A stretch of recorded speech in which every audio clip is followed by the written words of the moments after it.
বছর কোথায় ছিলেন? 2021 তো নির্বাচন হয়েছে, 21 থেকে 22, 22 থেকে 23, 23 থেকে 24, কবার দেখা গেছে?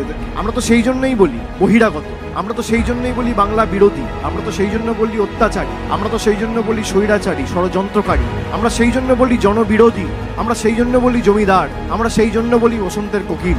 সেই কারণেই ব্রিগেড ডাকা। এই যে 2 বছর ধরে বাংলার প্রতি লাঞ্ছনা, নিপীড়ন, অত্যাচার, বঞ্চনা এবং একাধিক জনকল্যাণমূলক প্রকল্পের টাকা জোর জবরদস্তি গায়ের জোরে প্রায় বন্ধ করে দেওয়া, তার বিরুদ্ধে এবং তার প্রতিবাদে সাধারণ মানুষকে ঐক্যবদ্ধ করে জনগর্জন সভার আহ্বান তৃণমূল কংগ্রেসের তরফ থেকে দেওয়া হয়েছে। যে বাংলার গর্জন কি তার একটা ট্রেলার বহিরাগতরা আর বাংলা বিরোধীরা 10ই মার্চ কলকাতায় দেখবে। সিনেমাটা তো ভোটে দেখবে, ট্রেলারটা 10ই মার্চ দেখবে। এবং ব্রিগেডের ডাক দিয়েছে পশ্চিমবঙ্গ তৃণমূল কংগ্রেস। এখানে প্রধান বক্তা হিসেবে উপস্থিত থাকবেন মমতা বন্দ্যোপাধ্যায়, আমরা নিজেরা সবাই থাকবো, সাংসদ, বিধায়ক সকলে থাকবে।